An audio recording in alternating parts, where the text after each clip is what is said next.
You don't rise to the level of your goals. You fall to the level of your systems. এই লাইনটা হচ্ছে atomic habit বলে একটা বই।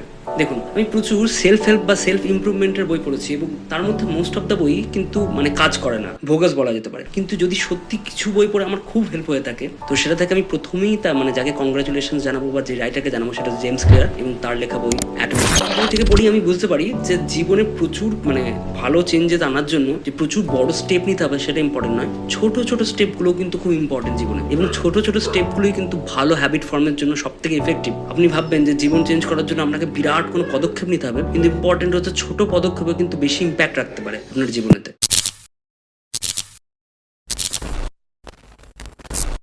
তো এটা বোঝার জন্য আমাদের মানে এই যদি বই থেকে দ্য অ্যাটমিক হ্যাবিট থেকে আমরা 4টে কি পয়েন্ট নিতে পারি। তো প্রথমেই আপনি স্ক্রিনের সামনে দেখতে পাচ্ছেন ফার্স্ট কি পয়েন্টে হচ্ছে দ্য 1% রুল।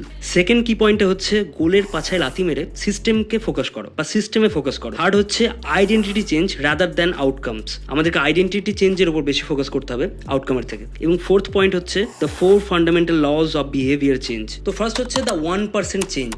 বইটা পড়লে আপনি বুঝতে পারবেন যে আপনি যদি প্রতিদিন নিজেকে 1% চেঞ্জ করেন, তাহলে একবারে 365 দিন পর বা এক বছর পর আপনি যে আগে ছিলেন, মনে করুন আপনি আগে এক্স ছিলেন, আপনি বছরের শেষে 37x হয়ে যাবেন, মানে 37 গুণ আপনার নিজের মানে এক বছর আগের থেকে বেটার হয়ে যাবেন। আর যদি আপনি প্রতিদিন 1% মানে খারাপ হতে থাকেন বা ওয়ার্স হতে থাকেন, তাহলে আপনি বছরের শেষে গিয়ে দেখবেন একবারে 0.03% মানে অবস্থায় চলে যাবেন বা আপনি জিরোতে পৌঁছাবেন। তাহলে আমরা এখান থেকেই বুঝতে পারি যে হ্যাবিট হচ্ছে সেলফ ইমপ্রুভমেন্টের, মানে এই ছোট ছোট সেলফ ইমপ্রুভমেন্টের একটা কম্পাউন্ডিং ইফেক্ট। মানে আমি যদি প্রতিদিন ছোট ছোট করে নিজেকে চেঞ্জ করতে থাকি, তাহলে এক বছর পর আমি নিজের হ্যাবিটে দেখতে পারবো যে একটা ড্রাস্টিক চেঞ্জ এসছে। মানে যদি ভাবুন যে আপনি প্রতিদিন জীবনেতে ছোট ছোট ভুল পদক্ষেপ নিচ্ছেন, বহুদিন পর গিয়ে দেখবেন যে এই ছোট ছোট ভুল পদক্ষেপগুলো একটা বিরাট বড় লার্জ প্রবলেম হয়ে গেছে আপনার জীবনে। এবার এক্সাম্পল দিই, তাহলে হয়তো আপনি সহজে বুঝতে পারবেন। ভাবুন আপনি ফাস্ট ফুড খান, একদিন ফাস্ট ফুড খান, বা আপনি মাটন খান। একদিন মাটন খেলে বা একদিন ফাস্ট ফুড খেলে কিন্তু আপনার জীবনে কিছুই হবে না, বা আপনি মাসে একদিন খেলো সেরকম কিছু হবে না। সমস্যাটা হচ্ছে সেইখানেই যখন আপনি এটা হ্যাবিট ফর্ম করে নেবেন এবং আপনি এটা রেগুলার ইন্টারভেলে খেতে থাকবেন। আপনার হ্যাবিটের কি একদিনের জন্য আপনার এই প্রবলেমগুলো এসেছে তা না, এটা একটা কম্পাউন্ড ইফেক্ট হচ্ছে আপনার। মানে খারাপ হ্যাবিটের জন্য যেমন একটা কম্পাউন্ড ইফেক্ট হয়, ভালো হ্যাবিটের জন্য কিন্তু আপনার জীবনে একটা কম্পাউন্ড ইফেক্ট হয়। তো এই জায়গাতে আমি বোঝাতে চাইছি যে এই লং টার্মের ইফেক্টটাই আমরা দেখতে পাই না। অ্যাকচুয়ালি সময় তফাৎ করে দেয় সাকসেস আর ফেলিওরের মধ্যে। আর সময়কে আপনি যেটা ফিড করাবেন সেটাই কিন্তু সেটা মানে সময় কিন্তু আপনাকে রেজাল্ট হিসেবে সেটাই দেখাবে। এবং এই বইতে আরেকটা খুব মানে ইন্টারেস্টিং জিনিস আছে, the plateau of latent potential. তো এই জিনিসটা বুঝতে গেলে আমাদের বুঝতে হবে। তো আপনার স্ক্রিনের সামনে একটা গ্রাফ দেখতে পাচ্ছেন। গ্রাফটাতে ওয়াই অ্যাক্সিসে আছে কি, ওয়াই অ্যাক্সিসে আছে রেজাল্ট আর এক্সিসে আছে টাইম। আমরা অ্যাকচুয়ালি ভাবি কি, আমরা যেই হ্যাবিটগুলো ফর্ম করেছি সেই হ্যাবিটগুলোর জন্য আমরা রেজাল্টটা লিনিয়ার ওয়েতে পাবো বা ইনস্ট্যান্টেনিয়াস মানে কনস্ট্যান্ট একটা পেশে কিন্তু এই রেজাল্টটা পাবো। কিন্তু অ্যাকচুয়ালি মানে রিয়েল লাইফে কিন্তু হ্যাবিটের যে রেজাল্ট হয় সেটা ওইভাবে ঘটে না। সেটা অ্যাকচুয়ালি আপনাকে অনেক দিন ধরে হ্যাবিটে স্টিক করে থাকতে হয়। লং টার্মে গিয়ে ওটা এক্সপোনেনশিয়াল গ্রোথ দেখায়। আপনি সেটা কার্ভেও দেখতে পাচ্ছেন, আমাদের যে ছবিটা আছে সেটাতে আপনি দেখতে পাচ্ছেন যে আপনি প্রথম দিক থেকে আমরা যেটা ভাবি কি হ্যাবিট একটা কনস্ট্যান্ট রেটে গ্রো করবে, সেরকম কিন্তু গ্রো করছে না। অ্যাকচুয়াল গ্রাফটা কিন্তু তার নিচের দিকে, এবং তারপর গিয়ে দেখতে পাচ্ছি যে যেভাবে অ্যাকচুয়াল গ্রাফটা গ্রো করছে সেটা কনস্ট্যান্ট পেসের থেকে অনেক বেটার। এবং এই দেখুন যে কার্ভ লাইনটা আর এই স্ট্রেট লাইনটা এক জায়গায় ক্রস করছে, এদের মধ্যে যে স্পেসটা আছে সেটাকে বলা হয় ভ্যালি অফ ডিসঅ্যাপয়েন্টমেন্ট। এটা কি বোঝাচ্ছে? জেমস ক্লিয়ার এটার মাধ্যমে বোঝাচ্ছে আমাদের যে এই ভ্যালি অফ ডিসঅ্যাপয়েন্টমেন্ট মানে কি। মানে প্রথম যখন ভাবুন যে আপনি গিটার শিখতে শুরু করছেন, বা আপনি ভাবুন প্রথম ম্যান্ডারিন বা ফ্রেঞ্চ শিখতে শুরু করছেন, আপনার বিভৎস অসুবিধা হবে, আপনার একটা বিরাট ব্যারিয়ার মনে হবে। এর সোজা করে আরো বোঝাতে পারি, মনে করুন আমরা ভাবি যে আমাদের প্রোগ্রেস হ্যাবিটের কিরকম হবে, যে আমাদের সিঁড়িগুলো যেমন প্রথম দিকে থাকে ছোট ছোট ছোট ছোট, মানে আপনি ছাদে উঠতে গেলে যেমন সমান সিঁড়িতে পা দিয়ে ওঠেন, কিন্তু অ্যাকচুয়ালি হ্যাবিট ফর্মেশনের যে রেজাল্টটা তার সিঁড়িগুলো কিরকম হয় বলুন তো, বা কিছু জিনিস শিখতে গেলে আমাদের বাধারা সেরকম কিরকম হয়। প্রথম দিকে সিঁড়িগুলো বিরাট উঁচু উঁচু, মানে আপনাকে প্রচুর পা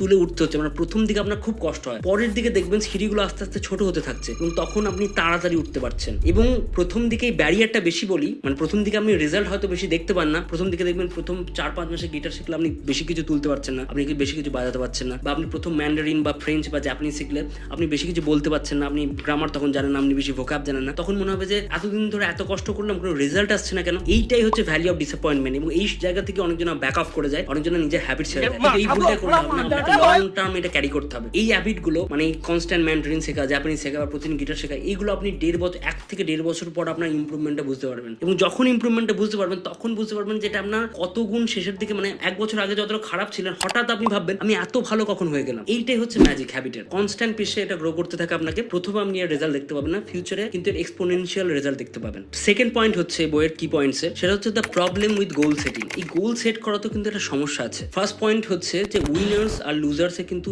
সেম গোল থাকে। দুটো টিম খেলা হচ্ছে, মনে করুন যে জিতছে আর যে হারছে, যে কোনো ওয়ার্ল্ড কাপ ভাবুন, অস্ট্রেলিয়া এবছর ওয়ার্ল্ড কাপ পেলো, প্রচুর বা পায়, এবং মনে করুন জিম্বাবুয়ে তারা হারে, কিন্তু দুজনে তো জিততে যায়, কেউ তো হারতে যায় না। তাহলে কি গোল কিন্তু দুজনে সেম সেট করে, যে হারে এবং যে জেতে তাদের মধ্যে ডিফারেন্স নেই। তাহলে তবু তাদের মধ্যে ডিফারেন্স কেন হয়? তাহলে কি গোলটা বেশি ইম্পর্টেন্ট নয়? এখান থেকে আমরা বুঝতে পারছি যে দুজনের গোল যদি সিমিলার হয় তবু রেজাল্ট ডিফারেন্ট হয়, তাহলে গোলটা অ্যাকচুয়ালি ইম্পর্টেন্ট নয় অতটা। এখানে আমরা বুঝতে পারি যে সিস্টেমটা হচ্ছে বেশি ইম্পর্টেন্ট, মানে আপনাকে গোলের থেকেও সিস্টেমে বেশি ফোকাস করতে হবে, তখন আপনি বুঝতে পারবেন জিনিসটার মেন কারসাজি কোথায়। সেকেন্ড পয়েন্ট হচ্ছে achieving A goal is only a momentary change. Achieving A goal is only a momentary change. Momentary change মানে ক্ষণিকের একটা আনন্দ। মানে মনে করুন আপনি একটা গোল সেট করেছেন যে আমি সামনের পরীক্ষাতে একটা ভালো রেজাল্ট করবো, ফিজিক্সেতে ভালো মার্কস পাবো, তো আপনি এই গোলটা যেমন সেট করেছেন, আপনি ফিজিক্সেতে ভালো মার্কস পেয়ে গেলেন, কিন্তু এটা একটা মোমেন্টারি চেঞ্জ, মানে আমরা গোলটা অ্যাচিভ হলো, তার সাথে কি আপনি ফিজিক্সে ভালো হয়ে গেলেন? কোনো কিন্তু তার কানেকশন নেই। কারণ ফিজিক্স বা ম্যাথে ভালো হতে গেলে সেটাকে আপনাকে এনজয় করতে হবে, আপনাকে বুঝতে হবে ফেনোমেননগুলো ঘটছে কি করে, বা আপনাকে ডিপলি বুঝতে হবে যে মানে প্ল্যানেটারি মোশন কি করে হচ্ছে, ফ্রি বডি কি করে কাজ করছে, গ্র্যাভিটি কি করে কাজ করছে। আপনি হয়তো কয়েকটা মানে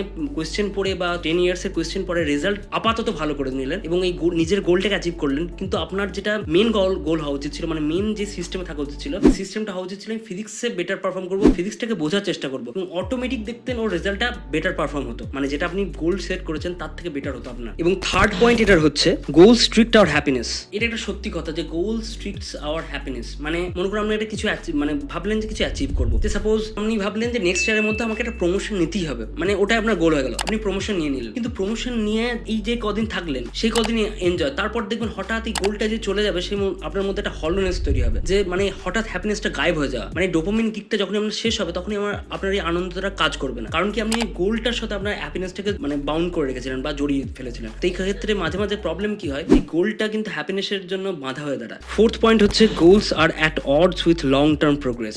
গোলটা ইম্পর্টেন্ট, কিন্তু এটা লং টার্ম প্রোগ্রেসের জন্য গোলটা ইম্পর্টেন্ট। মনে করুন যে আপনি টেস্ট খেলতে শুরু করেছেন, টেস্ট 5 দিনের খেলা, তো আপনাকে ভাবতে হবে যে আমাকে অনেকক্ষণ মাঠে টিকে থাকতে হবে। যারা ব্যাটসম্যান তারা ভাবে যে আমাদেরকে অনেকক্ষণ মাঠে টিকতে হবে, বা বোলার যারা টি20-র মতো একটা গুগলি করে দিয়ে বা কনস্ট্যান্টলি 2-3টে ইয়র্কার মেরে ভাবে না যে এখনই উইকেটটা নেবো, তারা কনস্ট্যান্ট এক জায়গাতে বল ফেলে সুইং করতে থাকে এবং বিট করতে থাকে। তো এটা একটা কনস্ট্যান্ট প্রসেস, এই প্রসেসের মধ্যে ঢুকতে হবে বা সিস্টেমের মধ্যে ঢুকতে হবে। তো এই টেস্ট খেলা বা লং টার্মের যে প্রসেসটা, এটাকে আমরা সিস্টেম বলছি। আপনি যখন সিস্টেমকে এনজয় করতে থাকবেন, আপনার রেজাল্ট অটোমেটিক বেটার হতে থাকবে। আপনার স্ক্রিনে দেখতে পাচ্ছেন যে এখানে একটা জেমস ক্লিয়ারের অ্যাটমিক হ্যাবিট থেকে খুব সুন্দর একটা মানে কোট প্রেজেন্ট করা হচ্ছে। তো কোটটা হচ্ছে the purpose of setting goals is to win the game, the purpose of building system is to continue playing the game. এটা যদি এক্সাম্পল দিয়ে বোঝায়, মনে করুন রাসেল যেভাবে আমাদের আইপিএল এ খেলছে, আমাদের কেকেআরে খেলে, রাসেল কি হঠাৎ একটা ম্যাচে হঠাৎ প্রেসারে পড়ে দিয়ে ওই ধরনের খেলা শুরু করে? তা না, রাসেল ওইভাবেই প্র্যাকটিস করে এসছে, ওটাই ওর খেলার সিস্টেম। ও প্রথম থেকেই বেসবল স্টাইলে এরকম 6 মারে এবং ওটাই ওর মজা লাগে খেলতে। ও টি20 ফরম্যাট খেলতে ওইভাবেই ও কিক পায় ওটাতে, এবং যখন ও 6 মারে, যখন অডিয়েন্স বা মানে কেকেআরের ফ্যান্সরা শাউট করে, তখন রাসেলের ভালো লাগে। তো ওই খেলার প্র্যাকটিস, ওর স্টাইলটা কিন্তু লং টার্ম, একটা গোলের জন্য নয় বা একটা ম্যাচের জন্য নয়, এই ম্যাচটাকে জিততে গেলেই রাসেল ওই খেলাটা খেলে। রাসেল ওটা সিস্টেম বহুদিন ধরে এই প্রসেসের মধ্যে দিয়ে গিয়ে তার খেলাটা এরকম হয়েছে। এখানে বিল ওয়ালসের একটা খুব সুন্দর কোট আসছে, আপনাদের স্ক্রিনের সামনে দেখতে পাচ্ছেন, the score takes care of itself. স্কোরটা নিজের মানে আপনি যদি সিস্টেমে বিলিভ করতে থাকেন, অটোমেটিক স্কোর নিজের মানে ঠিক জায়গায় পৌঁছে যাবে। আপনি যদি বিশ্বাস করেন যে আমি ভালো করে পড়াশোনা করবো বা আমি ভালো করে ফিজিক্স পড়বো, ভালো করে ম্যাথ পড়বো, বোঝার চেষ্টা করবো, অটোমেটিক আপনি ভালো পরীক্ষায় রেজাল্ট করবেন। থার্ড পয়েন্ট হচ্ছে identity change is the magic ingredient of habit change. Habit চেঞ্জের জন্য সব থেকে বেশি ইম্পর্টেন্ট হচ্ছে যে আইডেন্টিটি চেঞ্জ। মানে মনে করুন আপনি ভাববেন যে আপনি স্মোক করবেন না, তো আপনি একটা জায়গায় গিয়ে স্মোক করবেন না ভাবছেন, মানে কি আপনি স্মোক করেন, আপনার মাথাকে আপনি বলছেন যে আজকে আমি স্মোক করবো না, কিন্তু আপনি সেই জায়গাতে যদি নিজেকে বলতে শুরু করেন আমি স্মোকার নই, মানে যারা নন স্মোকার তারা তো কখনো ভাবেই না যে আমি আজকে স্মোক করবো না, ও স্মোক করে না, আমার তার মনেই হবে না সিগারেটটা খেতে। এইখান থেকে মানে থিঙ্কিং এর বা পার্সপেক্টিভটা আলাদা, এই জিনিসটাই আমাদেরকে জেমস ক্লিয়ার করতে বলছে। আমি স্মোক করবো না থেকে আপনাকে ভাবতে হবে যে আমি নন স্মোকার, তাই জন্য আমি মানে স্মোক করার কথাটা আমার মাথায় আনলেই হবে না। তাহলে আপনার সামনে যে স্ক্রিনেতে যে ছবিটা আসছে সেখানে বুঝতে পারছেন যে মিডিল যে লেয়ারটা আছে সেটা হচ্ছে আইডেন্টিটি, সেকেন্ড যে লেয়ারটা হচ্ছে সেটা হচ্ছে প্রসেস, এবং থার্ড যে লেয়ারটা হচ্ছে সেটা হচ্ছে আউটকাম। এবার কি মানে আমরা করি, আমরা মানে বারবার আউটকাম বেসে সবকিছু দেখি। আমরা প্রথমেই ভাবি যে জিমে যাওয়ার আগে যে গালের ফ্যাটটাকে কমাতে হবে, আমার মুখে প্রচুর চর্বি জমে গেছে, তো আমরা প্রথমেই আউটকাম বেস দেখি, আমরা আইডেন্টিটি চেঞ্জ করার চেষ্টা করি না। আইডেন্টিটি চেঞ্জ কারা করে? মনে করুন যে প্রতিদিন জিমে যায় হেলদি হওয়ার জন্য, সে অটোমেটিক তার মধ্যে কিন্তু ফেস ফ্যাট নেই, তার মধ্যে অটোমেটিক অ্যাপসের কাছাকাছি তার বডিটা চলে গেছে, সে আমার থেকে অনেক বেশি ফিট, কিন্তু সে আউটকাম বেস নয়, তার জীবনের আইডেন্টিটি হচ্ছে সে জিমে যায়, সে হেলদি থাকতে ভালোবাসে এবং সেগুলো তার অটোমেটিক রেজাল্ট। বেশিরভাগ জন আমরা কি করি, আমরা জিমে কেন যেতে চাই? যেমন আমার ফেস ফ্যাটটা কমাতে হবে, আমার এখানেতে সিক্স প্যাকটাকে বার করতে হবে, কিন্তু তার অ্যাকচুয়াল মানে গোল হওয়া উচিত যে আমি হেলদি থাকবো, সেই কারণে আমি জিমে যাবো, অটোমেটিক ওই রেজাল্টটা আসবে আমার কাছে। মানে আমরা সবসময় যেই জিনিসটাতে আমাদের মানে মোটিভেট থাকা উচিত নয়, আমরা সেই ভুল জিনিসটাতে মোটিভেট হয়ে যায়। তো এখনো পর্যন্ত আমরা কি দেখলাম যে আমাদের জীবনে কি কি দরকার, ইউজফুল হ্যাবিট দরকার, ছোট ছোট কি করে ইমপ্রুভমেন্টগুলো আমাদের বড় বড় লাইফে বড় বড় চেঞ্জেসগুলো আনে। এবং আমরা আরেকটা কি জিনিস শিখলাম, সিস্টেম রাদার দেন গোলস। মানে গোলসে কিছু প্রবলেম আছে, সেই কারণে আমাদের লাইফে সিস্টেম ইমপ্লিমেন্ট করতে হবে, সিস্টেমের মধ্যে ঢুকতে হবে গোল সেট করার থেকেও। এবার তো জানতে হবে যে হ্যাবিটটা কেন বিল্ড হয়, এই সায়েন্সটা কি। তো এখানে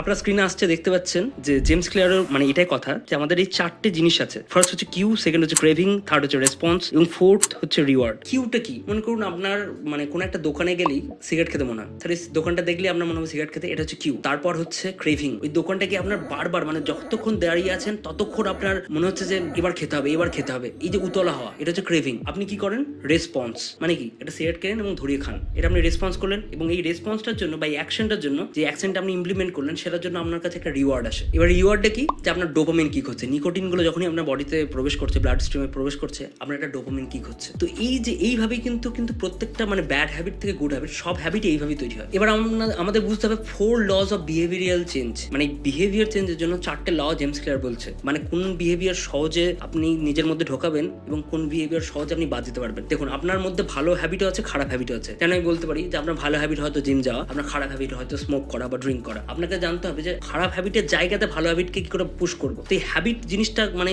এই যে মানে বিহেভিয়ার যে চেঞ্জটা, সেটা হচ্ছে কি করে। এখানে 4টে পয়েন্ট আপনার সামনে আসছে। ফার্স্ট হচ্ছে মেক ইট অবভিয়াস, মানে কোনো জিনিসকে ইজি করুন। সেকেন্ড পয়েন্ট হচ্ছে make it attractive. Third point হচ্ছে মেক ইট ইজি। এবং ফোর্থ পয়েন্ট হচ্ছে মেক ইট ইমিডিয়েটলি স্যাটিসফাইং। মনে করুন আমি বলছি যে আমার এই বই পড়াটা এক টাইমে কমে গেছিল, কারণ কি বইগুলো আমার সব তাকের ভেতর থাকতো, এবং সেখানে যখন এই বই আনতে যেতাম আমি পুরো কনফিউজ হয়ে যেতাম কোন বইটাকে আজকে পড়বো। তো আমি এটা কি করলাম, মেক ইট অবভিয়াস, ইজি করার জন্য সেটাকে আমি আমার ল্যাপটপের পাশে রাখলাম। আমি প্রতিদিন ল্যাপটপটাকে খুলি, তখন আমার বইটা সঙ্গে সঙ্গে তাড়াতাড়ি নিয়ে নিই। তাহলে মেক ইট অবভিয়াস হয়ে গেল, যেই ল্যাপটপ খুলতে যাবো আমার মাথায় এলো যে বইটাকে আমার পড়তে হবে, এটা আমি শুরু করেছি, শেষ করতে হবে। সেকেন্ড হচ্ছে মেক ইট অ্যাট্রাকটিভ। কোনো জিনিস করলে আপনাকে একটা অ্যাট্রাকটিভও বানাতে হয়। মনে করুন আপনি বই পড়ছেন, বই যে কিনছেন সেই বইটা খুব একটু মানে ভালো কভারের কিনুন, মানে হার্ড কপি কিনুন, যাতে আপনার বইটা খুললেও ভালো লাগে, আপনার নিজের ভালো লাগে যে ছবিগুলো কত সুন্দর। তারপর মেক ইট ইজি, মানে আপনি প্রথমেই এমন কোনো বই পড়া শুরু করেন না যেটার জন্য আপনার মাথাটা গরম হয়ে যাবে, আপনি কিছুই বুঝতে পারছেন না। এবং মেক ইট ইমিডিয়েটলি স্যাটিসফাইং, মানে ওই হ্যাবিটটা যদি আপনি সাস্টেন করতে চান, তাহলে যদি কোনো জিনিস আমাদেরকে ইমিডিয়েটলি স্যাটিসফাই করেন, আমাদের খুব মজা লাগে। যেমন ওই সিগারেট খেলে বললাম না যে আপনার ডোপামিন কিক হয়, সেরকম ওটা ওই মোমেন্টে যদি আপনি